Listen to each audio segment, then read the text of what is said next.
Por favor, Jonatas, pode começar. Boa tarde a todos, todas. Pessoal, o título é Microfabricação de Elementos Ópticos Integrados por meio de escrita direta laser. Parece que eu estou destoando de todas as belas apresentações que ouvimos, né, até agora, que assistimos até agora, porque eu não devo apresentar nada especificamente voltado a essa interação com a biologia. Mas a verdade que eu vou tentar fazer aqui é contextualizar o nosso grupo, né, dentro dessa linha de pesquisa, um pouco da história, de como a gente chegou aí nesse ponto que a Laura está falando, as interações que a gente faz, é importante, e também mostrar que o nosso grande objetivo é juntar, né, a vocação original do grupo, que é esse estudo de ótica, com essa nova linha, que é a construção, a interação bem mais próxima com a bio, por meio de sensoriamento, imageamento, por aí vai. Então, essa linha de pesquisa de microfabricação laser, ela é bem jovem no grupo, ela tem aí no máximo 4 anos, é exatamente o tempo da minha chegada aqui para o doutoramento. E, bem, você se depara com aquele sistema lá, com todas aquelas facilidades que ele apresenta, e a pergunta é por onde começar, né? Essa foi a primeira questão que eu tinha que resolver com o Eduardo, quando ele me propôs isso. Bem, como eu falei, o grupo ele já tem essa vocação para estudo da luz estruturada, né? Onde tem esse controle da fase, da amplitude, dos feixes de luz, para você poder dar uma estrutura, tirar aquela coisa de onda plana e gerar feixes mais interessantes, que tem inúmeras aplicações em biologia, em microfabricação, imageamento, microscopia, por aí vai. O sistema que a gente tem à nossa disposição para a construção 3D, ele é bem robusto, né? Tem muitas facilidades, ele tem um sistema de controle que é bem amigável. Agora, então, isso já facilitava, porque já não tinha que fazer inicialmente nenhuma grande programação, por exemplo, para escrever uma estrutura 3D. E a gente também tinha à nossa disponibilidade uma série de materiais, os vidros, as nanopartículas, que são produzidas por professores aqui do Instituto, e com o passar do tempo a gente também foi adquirindo e trabalhando com outros tipos de resinas, a depender das aplicações. Então, coloca tudo isso no liquidificador e aí a gente tenta saber por onde começar. Então, a ideia, a princípio, foi isso, olha, vamos trabalhar um pouco com ótica integrada, ou ir nesse caminho, ou seja, eu vou tentar reproduzir, né, em escala micro, elementos ópticos desses que a gente tem na bancada dos nossos laboratórios, guias, divisores de feixe, espelhos, moduladores de luz, que estão adequados, por exemplo, a trabalhar com luz estruturada, né, com alguns desses perfis aqui, que pode ter aplicação, por exemplo, direta, para você pensar uma micropartícula e tal, e tentar, no futuro, colocar tudo isso dentro de um chip fotônico, um chip integrado.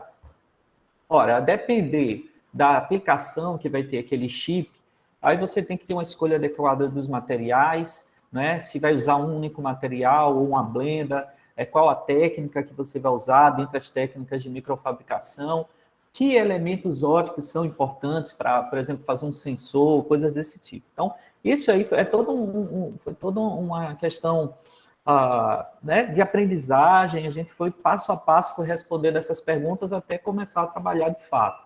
Bem, aqui não tem nenhuma novidade para todos que estão assistindo, né? Os métodos de escrita direta laser, a gente tem ali pelo menos 3 processos básicos ali, os subtrativos, os aditivos, modificantes, e a gente foi pouco a pouco testando cada um desses processos aí, né? O que é que dá para fazer com ablação, que material que eu posso trabalhar, TPP, dá para escrever onde? No vidro, no plástico, né, modificar o vidro, dá para modificar uma resina também. Então, foi um processo de aprendizagem. Isso aqui é um pouco do nosso laboratório, né? A gente tem um sistema compacto, então a gente tem 2 fontes de excitação em efeito segundo. A gente tem o Chameleon, que ele é sintonizável de 680 a 1080, e que é o que a gente usa em 80 MHz, é o que a gente usa para escrever em resina, para polimerizar com 2 fótons. Tem o Spirit One, que tem bem mais potência, que a gente usa para escrever no vidro, no entanto, ele tem um segundo harmônico ali, 520 e 1040. Esses 2 sistemas estão setados de forma que a gente pode usar os 2, assim, não dá muito trabalho chavear e trabalhar entre eles ali. O sistema de controle e escrita, ele é controlado por um software dedicado, é bem amigável, ele tem algumas limitações, né? Mas, assim, para o que ele oferece de início, dá para você brincar muito com o sistema.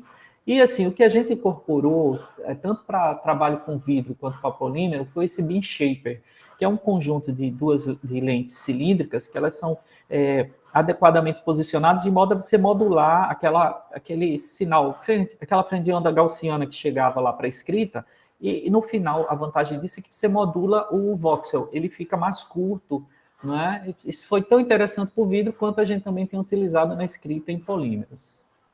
Então, quando começamos fazendo, vamos tentar fazer moduladores para gerar feixes com momento angular. Então, a gente usou TPP, a resina inicialmente era essa PETA com o Irgakuri 369, embora tivesse fluorescência, para essa aplicação não era problema, e ela também era transparente por visível. Então, a gente codifica, né, um holograma que, quando interagir com a frente de onda plana, ele deve gerar, por difração, esses spots aqui, que são feixes com módulo Laguerre-Gauss, que possuem momento angular. Bem, aqui não tem nada novo nesse trabalho, foi muito mais um teste de resolução, e a gente conseguiu escrever microelementos ali da ordem de 20, 30 micro, com muita, assim, o feixe, ele, né, tinha excelente resolução, boa qualidade, boa intensidade, e gerava o momento angular como a gente esperava. O problema é que você tem muita perda aí de energia, então a gente deu um salto a mais e escreveu um monolito, né, um elemento, que ele é uma mistura assim, de um conjunto de elementos circulares, concêntricos, e uma placa de fase espiral. Quando você soma isso, você tem esse elemento aqui que a gente chama axon helicoidal binário. Então, é um elemento que tem ali, né, em torno de 50 micron, mas ele tem uma diferença de altura entre a parte mais baixa e mais alta dos elementos de 1 micro e pouco. E variando esses parâmetros geométricos, a gente consegue escrever esses feixes aqui, ó, todos com momento angular, com diferentes números de anéis, quantidade de anéis. A gente faz a interferência e observa que você tem ali a interferência, um sinal característico com feixe com momento angular, né? Então, é um elemento simples que pode ser escrito em cima de vidro, em cima do plástico, e ele pode modular o feixe. Imagine você colocar isso dentro de uma câmera de microfluídica, por exemplo, ou colocar na entrada ou na saída de um guia de ondas. Então, existe essa possibilidade dele ser acoplado a outros sistemas. A partir daí, a gente começou a trabalhar com guias de onda. Bem, o guia de onda, todo guia de onda é tipo o tijolinho, né, de um circuito fotônico. Então, aprender a escrever, aprender a estruturar ele é uma coisa muito importante quando você pensa em uma aplicação de um chip. Os elementos que a gente tinha à disposição, vidros, né? A gente tinha um vidro comercial, esse Eagle Glass, que está aí presente em tela de computador, de celular. Vidros teluretos, dopados tanto com prata, com érbio. Aqui nessa imagem a gente tem um acoplamento no vidro com érbio, por isso que dá essa fluorescência aqui. E em lâminas poliméricas também a gente fez esses testes aí. Então, é uma das propriedades, né? Você poder modificar o índice de refração quando escreve dentro de um book transparente. Bem, quando você pensa em escrever o guia de ondas, aí você precisa pensar no seguinte, que aquela modificação que você faz com laser, ela tanto pode gerar um sinal, uma mudança positiva no índice de refração, um súbito aumento, ou uma mudança negativa, uma redução, a depender dos parâmetros de escrita e do material. Agora, se você vai usar isso para escrever um guia, você tem que planejar, tem que conhecer essa mudança do índice e planejar o seu guia. Então, por exemplo, se a sua mudança é positiva, um único track que a gente escreve é suficiente para confinar a luz, visto que a luz ela vai ser, né, confinada por reflexão total, onde o índice de refração é maior que a vizinhança. No entanto, se a mudança é negativa, a luz, no track, a luz vaza, digamos assim. Então, você tem que construir uma estrutura parecida com essa aqui, tipo um canal, ou uma estrutura externa, né, como se fosse a casca de uma fibra, coisa assim. Estou falando isso porque toda vez que a gente vai escrever no material e quer fazer o guia, a gente tem que fazer essa análise da modificação do índice de refração. Por mais que se conheça o material, existem parâmetros que podem modificar o resultado final.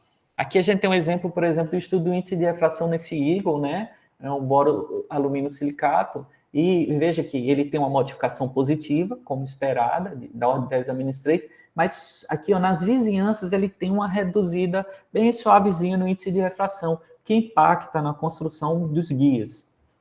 Então, quando a gente escreveu, por exemplo, em vidros telureto, a modificação era negativa. Esses vidros eles têm índice de refração muito alto, né? Mas a modificação ela reduziu o índice de refração. Então, a gente teve que escrever um guia canal para poder guiar nessa região central aqui. É um vidro que ele apresentou a transparência no visível, né? Um perfil quase monomodo, interessante.